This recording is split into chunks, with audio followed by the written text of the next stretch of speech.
그러면 화면도 보이실까요? 잘? 예, 보이시면 시작하도록 하겠습니다. 네, 안녕하세요. 저는 오늘 뇌졸중 생존자 집에서 할 수 있는 상지 손 운동에 대해서 발표하러 맡게 된 깨금바 재활운동센터 공동대표 한정현이라고 합니다.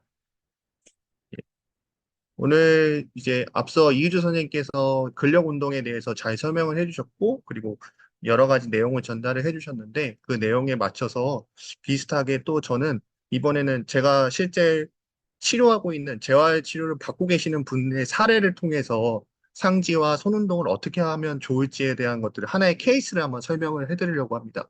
그래서 이분이 얼만큼 발달이 되셨고, 어떻게 좋아지고 계신지는 확실히 좀 좋아진 부분들이 있어서 그게 좋은 사례가 될 것 같아서 그 사례를 설명하면서 아, 나도 이분의 이런 케이스를 통해서 나도 이렇게 한번 해봐야겠다는 것들을 한번 아이디어를 얻으시면 더 좋을 것 같습니다.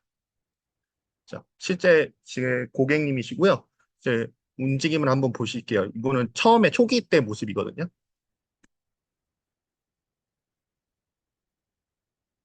예, 초기 때 팔을 들어 올리는 모습이 되게 힘드셨고 한 번에 한 두 번 정도 올리시는 게 가능하셨던 케이스였습니다. 그래서 저랑 같이 상지 운동도 하시고 집에서 가정 운동을 꾸준히 하시니까 실제 최근의 모습입니다.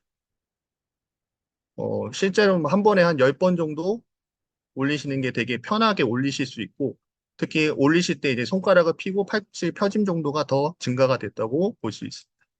그래서 나중에는 이렇게 손가락으로 물체를 포인팅 할 수 있는 정도까지 현재 지금까지 이 정도까지 기능이 올라주셨는데 그러면 이렇게 어떻게 운동을 해서 이런 케이스가 좋은 모습을 기능을 끌어올릴 수 있는지 그거에 대해서 한번 설명을 드리도록 하겠습니다.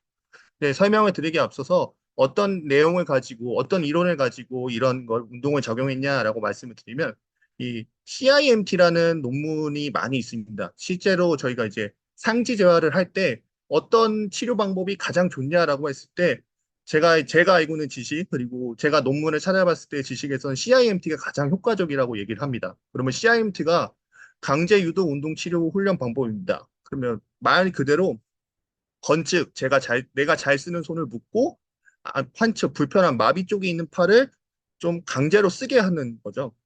그래서 그러면 이런 치료법을 이 논문에서도 18명의 뇌졸중 생존자 분들이 매일 90분씩 주 5일 동안 3주씩 진행했는데 일반 재활 치료를 받는 사람과 비교를 했을 때 훨씬 더 기능적으로 많이 상승이 됐다. 이런 논문들을 많이 알고 계실 것 같기도 하고 많이 나온 내용인데 근데 제가 이 내용을 말씀을 드리는 이유가 상지재활의 방법은 제가 가장 이게 간접적으로 경험을 하면서 재활을 하면서 치료하면서 가장 좋은 방법은 질보다 양이 중요하다는 것을 강조를 드리고 싶습니다. 보통 상지재활을 하면은 움직임을 가져갈 때 보통의 정상적인 움직임을 바라는데 그게 안 되니까 그 정상적인 움직임 나올 때까지 어떤 기능적인 회복의 양의 승부보단 질적인 움직임을 되게 요구를 많이 하시거든요. 그런데 사실 CIMT라는 치료 자체가 어떤 크게 뭐 어떻게 움직여라 이렇게 움직이면 상지 회복에 도움이 된다 이런 내용이 아니라 시간 이 묻고 불편한 손을 얼만큼 많이 쓰고 있냐 일상생활에서 얼만큼 내가 쓰고 있냐, 잘 안 되더라도 그걸 계속 사용하고 있냐라는 부분들을 계속 강조를 하고 있습니다. 그렇기 때문에 앞서 말씀드린 것처럼 질보다 양이 너무 중요하다. 그러면 지금 이 강의를 듣고 공부해 오신 여러분들은 그러면 과연 내가 평상시에 내가 이 불편한 손을 얼만큼 쓰고 있을까 한번 생각을 해보시면 좋을 것 같습니다. 대부분 사실 많이 못 쓰고 계시죠. 사실 또 힘든 부분도 있고요. 그래서 그러면 움직임을 내가 많이 하는 건 이제 해야 되는 건 알겠는데 어디서부터 얼만큼 해야 될까? 이게 이제 큰 고민이 되실 거예요. 그러면 저는 이제 뭐 여러 가지 평가들이 있지만 제 개인적인 경험과 제 경험의 사례에서 있으면 우선은 제일 중요한 거는 들기죠. 팔에 들어야 되는 겁니다. 그리고 들게 되면은 당길 수 있으면 되고, 당길 수 있으면 밀 수 있고, 밀 수 있으면 그다음 뻗을 수 있으면 되게 좋거든요. 간단하게 생각을 해보시면. 그러면 들 수 있는 것들을 해야 되는 거죠. 그러면 내가 못 든다, 팔꿈치가 구부려서 잘 안 된다. 그래도 팔을 드는 연습을 계속 해야 된다는 거죠. 그게 사실 되게 불편하지만, 근데 이제 막상 그 고객님들을 만나서 우리 뇌졸중 생존자분들을 만나서 얘기를 해보면 내가 못 드는데 그 드는 연습을 귀적적으로 유지했던 분들은 사실 많이 만나기가 어려웠어요. 그러니까 안 되니까 안 한다. 이런 식으로 생각을 하시는데 사실 그런 거보다는 안 되면 오늘은 한 번, 내일은 두 번, 이런 식으로 자꾸 양을 늘려가면서 움직임을 자꾸 만들어내는 연습이 필요한데 그런 것들이 부족한다는 게 참 제가 이제 재활 치료하면서 참 그게 많이 안타까웠고 집에서 그런 것들을 할 수 있는 방법들이 있었으면 좋겠다라고 해서 오늘 사례를 하면서 한번 얘기를 했으면 좋을 것 같습니다. 제 고객님이 실제로 아침에 일어나서 하시는 운동들이거든요. 그래서 항상 루틴으로 하세요. 아침에 일어나서 팔꿈치를 펴고 뭐 많이 하실 거예요, 다들. 지금도 잘 하고 계시는 분도 있겠지만 이거를 꾸준히 지속적으로 계속 연습하면서 어깨 강화 훈련을 하고 어깨 안정성 운동들을 하고 있다는 거죠. 그리고 지팡이를 통해서 집에서 이분 쓰시는 실제 지팡이고 이 지팡이를 통해서 지팡이를 당기고 몸쪽으로 당기고 앞으로 밀고 사실 보시면 앞전 보신 것 같이 팔이 잘 안 되죠. 이게 팔꿈치가 모이기도 하고 안정성이 있어야 되는데 떨어지지만 그래도 지속적으로 계속 움직이려고 노력을 많이 하십니다. 그리고 드는 동작도 잘하는 부분도 있고 좀 안 되는 부분도 있지만 질 좋은 동작보다는 양으로 계속 지속적으로 연습을 많이 하고 계신다는 거죠. 그래서 앉아있을 때도 밀대를 이렇게 잡고 계속 연습을 하고 계십니다. 계속 내가 밀고 당기고 이런 동작들을 연습을 하고 계시고 그리고 앉을 때도 깍지를 끼고 손을 앞으로 쭉 미는 동작들. 그래서 쭉쭉 미는 동작들을 연습을 하시고요.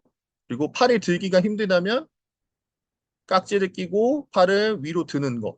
이런 동작들도 처음에는 이 고객님도 한두 번 정도밖에 못 하셨어요. 근데 지속적으로 시간을 가지면서 내가 꾸준히 연습하니까 나중에는 열 번 넘게, 뭐, 우리 아까 이유주 선생님 말씀하셨던 6번에서 12번 정도까지 가능한 수준까지 올라오셨거든요.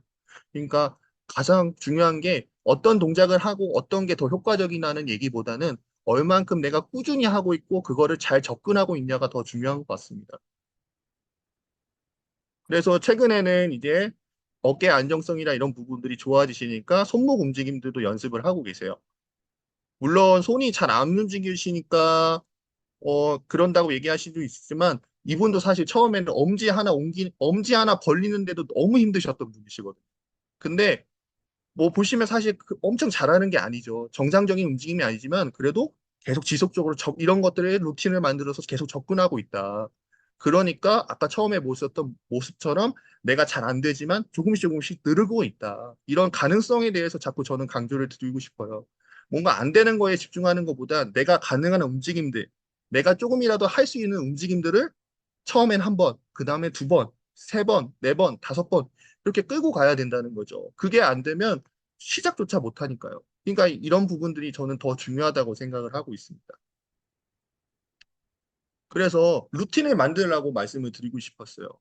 그러니까 내가 아침에 일어나서 과연 내가 손을 얼만큼 쓰고 있냐. 내 이 불편한 손은 그냥 불편하니까 안 써야지 이런 게 아니라 내가 가능한 움직임이 어떻게 있는지 아까 말씀드렸던 들 수 있는지 팔꿈치를 뻗어서 밀 수 있는지, 아니면 당길 수 있는지, 아니면 뻗을 수 있는지, 이런 것들을 하나하나 다 체크를 하셔서, 그러면 나는 뻗는 게 잘 안 된다. 그럼 뻗는 연습을 처음에는 힘들지만 하나 할 수 있다면, 그 다음에 내가 두 번 할 수 있도록 연습하고, 아니면 들 수 있는 동작이 어렵다면, 들 수 있는 동작에 대한 연습이 필요하다는 거죠. 그래서 그거를 월요일, 화요일, 수요일, 목요일, 금요일 계속 루틴으로 하루에 5분도 좋습니다. 하루에 10분도 좋아요.